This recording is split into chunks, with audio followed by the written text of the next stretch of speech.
to gather in the presence of His Royal Highness Al-Haji Ali Sulaiman. May Allah subhanahu wa ta'ala prolong his life. May Allah subhanahu wa ta'ala bless his reign on the throne. May Allah subhanahu wa ta'ala employ him to make good things continually happen in our communities. May Allah subhanahu wa ta'ala continue to be with him. May Allah subhanahu wa ta'ala never leave him to himself. Everything about peace that he enjoys in his life, may Allah subhanahu wa ta'ala add to it. Everything about progress he is doing in his life, may Allah subhanahu wa ta'ala make it never stop.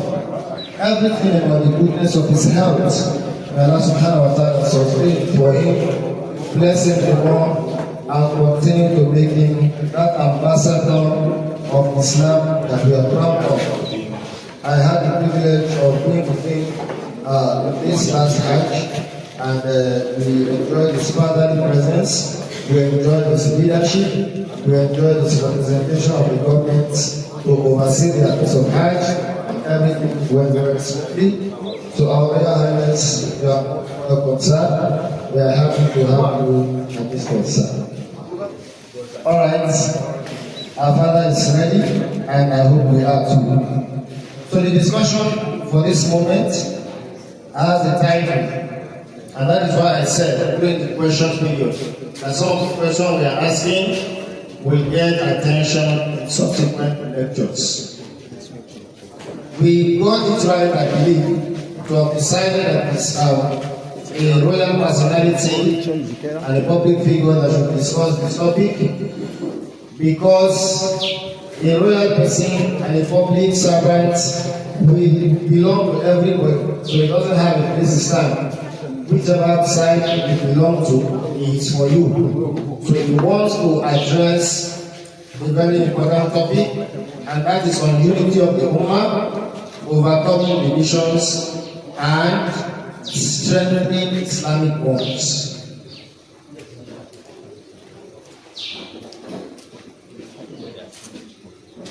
Now, so the title of the discussion that our royal father will be having with us, Unity of the Ummah, Overcoming Divisions, and Strengthening Islamic Bonds.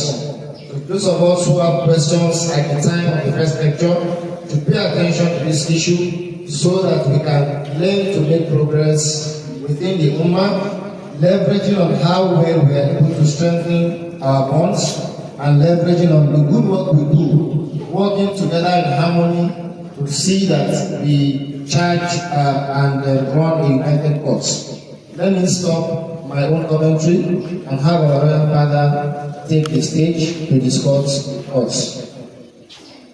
You prefer to be there, or you? I think that is complete.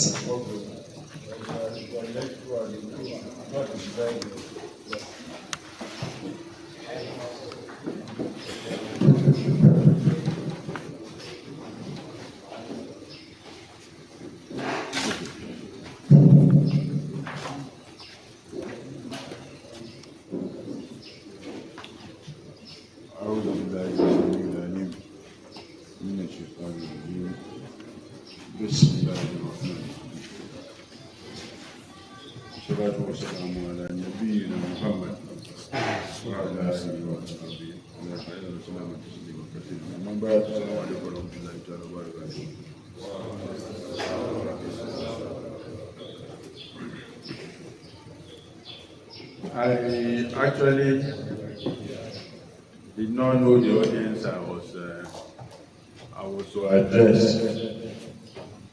I didn't know that. If I knew I was to address the imams, I would not have bothered to look at anything. I will come before the imams, discuss with the imams, so that I will cook myself and also take home something. But now that I've been ambushed,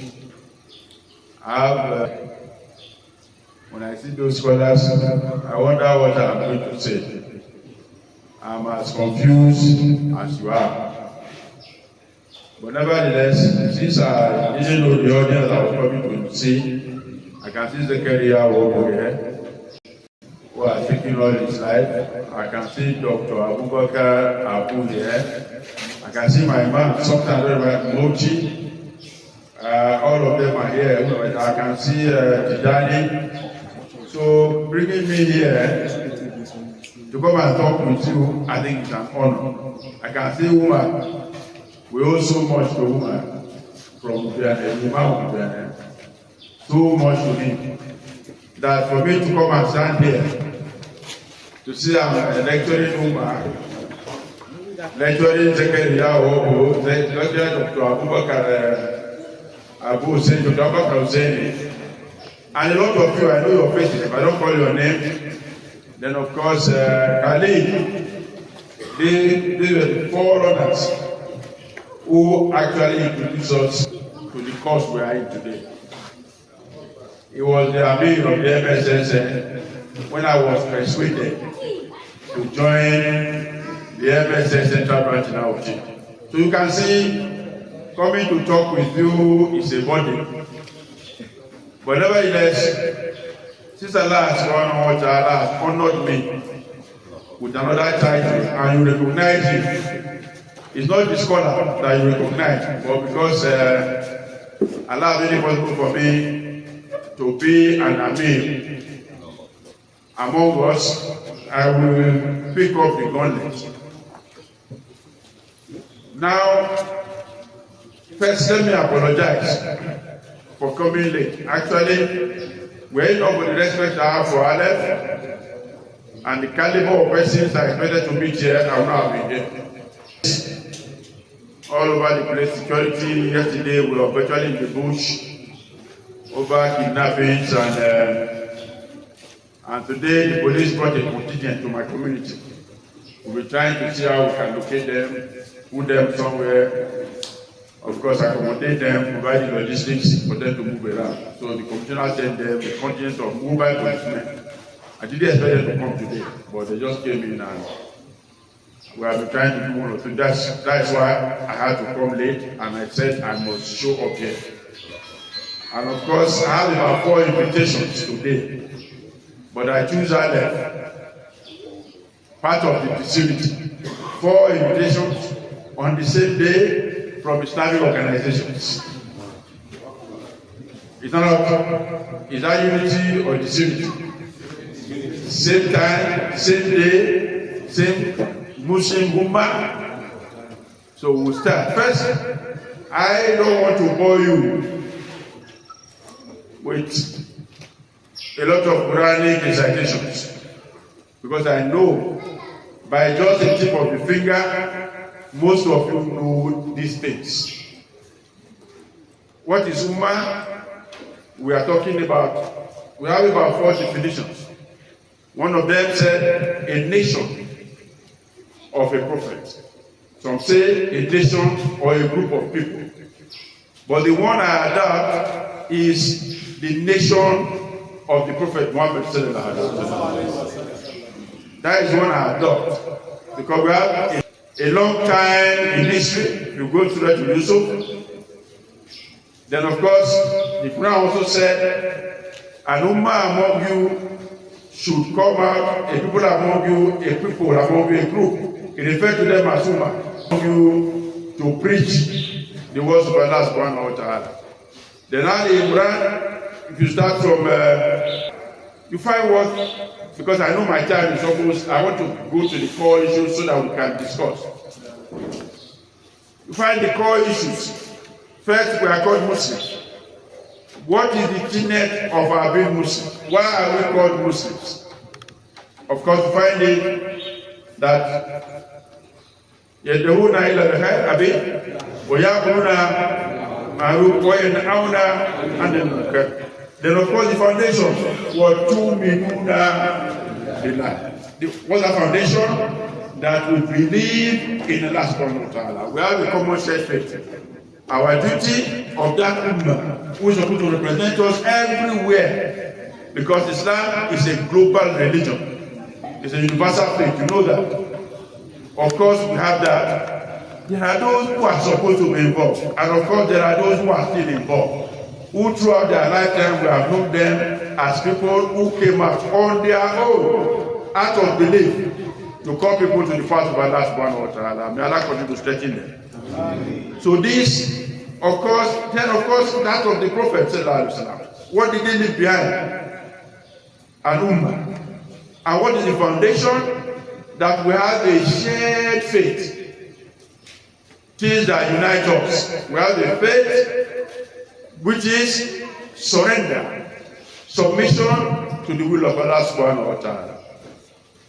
Of course, today it is easy to say, hold up to the rope of Allah subhanahu wa ta'ala, do not be divided. And of course, some of us can read these verses by heart. Some of us can do a lot of things with these verses.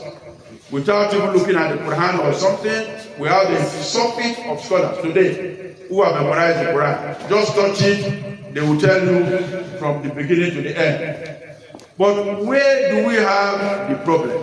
We know we should not be divided. We know that unity, even the non-believers, they believe that unity is strength. Is it not? Even the non-believers. Among my people, we have, you must not be divided. If you are from a clan, don't be divided. Be united so that you can fight against others. Is it not? With your strength, you can contend with others. The non-believers also believe. When I say non-believers, they are categorized. We have the people of the book, they believe in unity. There are different confirmations, they believe in unity. Then what is the difference between us and them? Because why are we crying about disunity? Because we have distanced ourselves from what? That's my own conception. Whether we like, those are issues we are going to discuss. Because we have distanced ourselves from what the Quran says we are. I know, as we are here, for some of us who come from Benin, some of us come from Ibie, from Auchi, from North Ibie. First, we may see ourselves as coming from a community to which we owe allegiance before Islam. In Islam, is blood thicker than faith? Can blood be thicker than faith? That is some of the questions we may have to answer. Whether the blood, because the hadith tells us that we are like a building, is it not? We are like a building made up of structures of blocks. Where there is one missing block, then of course the building is not complete. So we are supposed to be supportive as Muslims of one another in our devotions, in our commitments, in our assignments. This again we know is not there. That's why we are talking about unity, is it not? We are also told that we should be like a body. When a part of it, if the eye, there is some injury in the eye, the whole body feels the pain. Is it not? That's how we are supposed to be. But of course, this is not there because we are so indifferent to the plight of the other. Again, it is for me an aberration, which we will discuss, and of course, we'll get solution from the scholars. It's an aberration today to say, talk about culture. There's an argument about culture in Islam, about norms in Islam. You say, I'm defining to the culture of this community. My community has a culture. My community has a tradition. Like I go to Imegba now, my community has it. They come and tell me about they are doing this tradition today. They are doing this culture today. That since we have culture, you have to identify with the culture. But as a Muslim, do we have cultures distinct from those that are universal? Do we as Muslims have our own culture that we say they are cultures? Or do we identify or carry a dual personality, identifying with the culture of our people as well as identifying the culture of Islam? Which should give way if we are talking, because why I'm saying this is I'm not sure there is any culture. I don't want to be too intellectual in this discussion. The Quranic verses are there. We will give the reference so that people will go and check it. But Islam, I'm not sure there's any culture that is indigenous to any community. Is there any culture that is indigenous to any community? Of course, I don't think the Malams will agree with me. Why am I saying so? Even the worship, idol we worship in some of our communities, which we say we should, some of us, not all Malams, say we should respect because they are not indigenous to us. Sorry. They are not indigenous. Are they indigenous to us? Why? Because even the choirs, even among the Romans, if you look at the history of the Romans, the history of the Mesopotamians, the history of the Abyssinians, the history of even the Arabs, they had idols that they were worshiping. Some of them were imported across continents.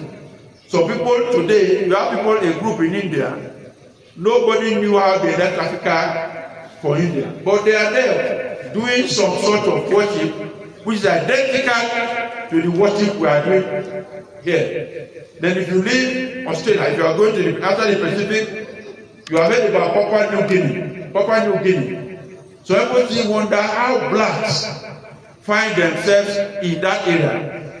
A vast, almost at the end of the war. After New Zealand and Australia, those continents. How did they find themselves? Today they are worshiping some idols that are dedicated to those over there. The Romans have idols.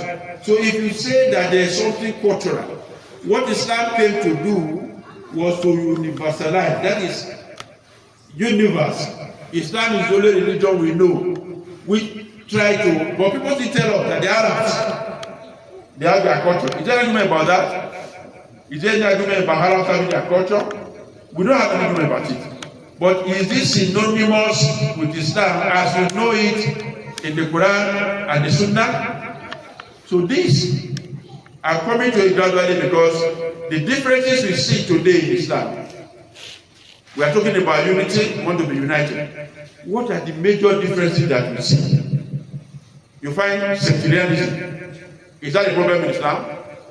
Sectarianism. And that is, as we are all here now, I know as we are all here now, if I say there are those who are Christians, who say, because I don't know, I respect them for their own opinion. Is it not? There are those who are Christians. I know of Odorians. I know of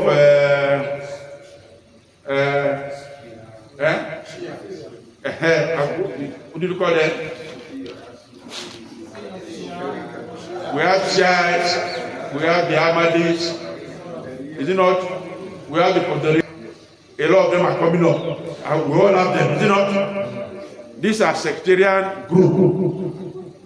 The problem is everybody is struggling to ensure the predominance or preeminence of his or her own group. Whether that translates to the predominance of Islam is something, of course, the Imam also will have to help us find out. Then, of course, we have today, with due regard to the sensibilities of our Imams, with due regard, we have memorizations going on everywhere. Is it not? People are memorizing the Quran with ease today. Alhamdulillah for that. But does memorization translate to understanding Islam? Does it? Does it translate to understanding Islam? Is memorization of the Quran the problem of the present movement? Much as we appreciate it, I'm proud of what I'm memorized. But where there is memorization without understanding, is that a problem? Thank you very much. A big problem, which some of us are not saying. Some of us are not saying it. Ultimately, we pray that we don't come to a situation where we have those who have memorized the Quran now bring a problem to the Ummah. And it is the duty of the Imam to be pathfinders and find solutions for these things. That is why, then of course, We also have politics, you know. We have politics. We are here, we have imams that are partisan. They identify with political parties. We have imams who, any party that comes, they follow. They preach Islam from the book. Sorry, they preach party from the pulpit. To do, which in prophet time would not have been possible. But we have that today. Because of political alienation, because we have differences in the movement. Because somebody is saying we are establishing that from God there are differences. But another point is, what is the solution? Differences because of sectarianism, because I belong to this group, I'm Ahmadi Sunnah. Some say the Ahmadi, you know, I know Ahmadiyya, sometimes we don't regard them completely as a sect. I mean, some scholars say they are different completely from us. They are not Muslims like us. Then, we also have among us those who regard themselves as Puritans. We have the Puritanists who feel they are so religious, they are so righteous, they are no business some of us that are sinners. They are in a magic group. You find them in Assyria. Some of them are coming up in the Middle East. Some of them are also, I know, whether we can describe them. There are those who came around here who said, you don't observe that there is no salat, that the body has been lifted. All you need is to do zikr. That is a group also. I don't know whether they are saying, of course, you must have heard of those groups now. The demand of those groups and other groups. Then today, what is the problem? Because of this lack of knowledge, because of this sectarian,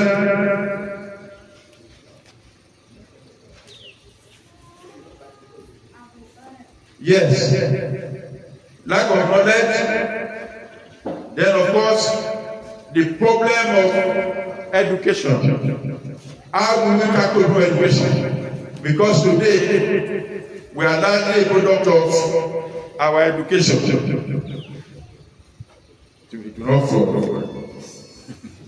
We are largely a product of our education. We have madrasa. I'll just say something now. Which for this university will get the result. Today, today you have a lot of activities going on in the take care of things. If all of us that are here today, if all those that are who are doing one activity and the other, they came to join us here today, I think we have a more robust program. Is it not? But because of some that idea of unity is not certain. It's not strong. We're not blaming them. You find different Islamic organizations, same purpose, are doing their programs today when they are supposed to be identified with others. Just for this weekend. Are you understanding me? So that is one. Then of course, materialism and rivalry. That we can hardly separate from our person because of our understanding. Materialist tendencies, sometimes we follow those we think can provide for us. I believe, and it is true for some of us, for some of you who taught us, that Allah, that is where you find Allah's power. But if you believe that it is a human being that can make you something, that can be put in you, that ultimately you continue to pursue that human being. You depend on him for your life until, of course, what is prepared for you will meet you. But if you believe in that one or that is the source, is a resource, which is very difficult. Very, very difficult. We know this is difficult. But again, it's for those who understand who Allah is, that ultimately Allah will make provision for. So materialism all over the place. We have always said it. We have accused ourselves. Some of us, we knew how this Ummah started. At least I'm also part of the old. I'm gradually gravitating towards the old guard now. We knew how we started. We used to have a brotherhood in this area, at least let me say in this area, where the pains of A were the pains of B, where that of B was that of A, where we used to provide for one another. But a lot of us graduated. We could now feed ourselves. We had families. Then we abandoned the common cause. I'm part of it. Everybody, you buy one car, you want to buy the second car. But you know why I'm saying this? It is very easy for us to quote the Quran, quote their deeds, and there will be great applause that we are scholars. But if we are not careful, it ends there. Because it may not translate, because if you don't operationalize knowledge, if you don't realize it in practical terms, then of course there's a problem. That is why I read about some narrations where there were scholars who, when they learn a verse, they will not come back until they've been able to operate at least to an appreciable level. They understand that this verse that they have, or this verse that they have, they now understand it, they have absorbed it, they are trying to use it in their life before they come for another. In other words, knowledge was not just acquired for the purpose of knowledge, but for the purpose of working with it. I was listening to a scholar, different tajud. Why for people get answers to their tajud? They used to tell us that Prophet will recite one verse throughout the night, standing, reciting a few verses, not long verses, a few verses throughout the night, and ruminating over their minutes, to the extent that he will shed so much tears. Bilal visited him. Their narration of Bilal came before Fajr and made him cry standing. And he told Bilal the verses. Bilal was asking, "You a prophet? How come? How can you be so? How you are punishing yourself? You have been standing like shedding tears." Of course, it was a verse. You know, there is this verse in Surah. You did Ali Imran now. Say them,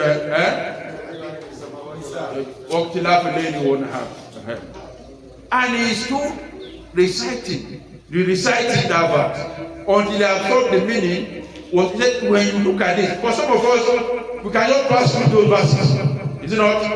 Without even thinking about the end. So that's exactly gradually what the Quran is becoming. You go to a function, everybody there is a Muslim, but nobody wants to practice Islam. Everybody there is a scholar. We have read the Quran and all that, but nobody wants to practice it. We are saying that for the rule, where I used to quarrel with my Amir, where is Amir Hajj?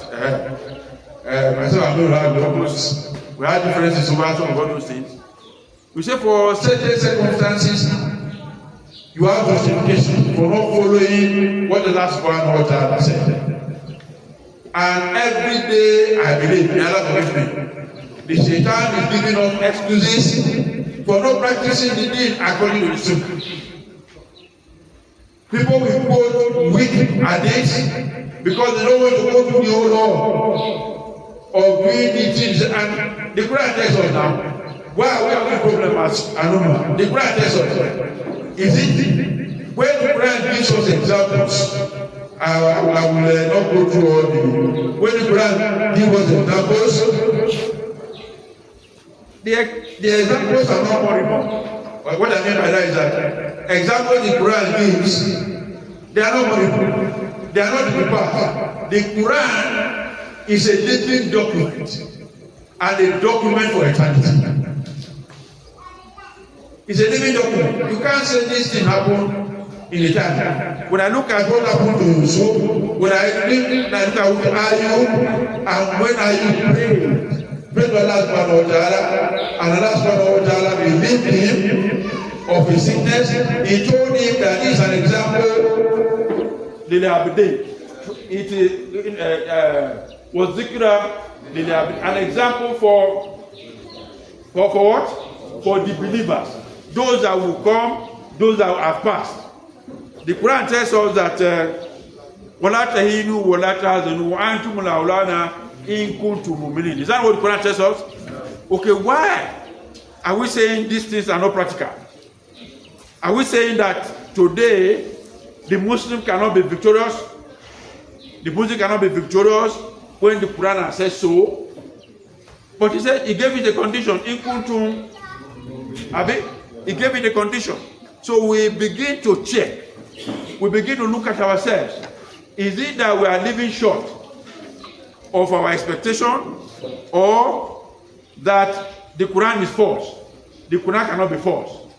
Today we have all over the world, the Muslims have become the butt. Though some scholars are saying that it is to be expected, but the Quran says it will happen when we become the flotsam and jetsam government. So much knowledge, very, very little practical action. Very practical. That's what we are experiencing today. You find that we have a lot of scholarship. Look at it. There's so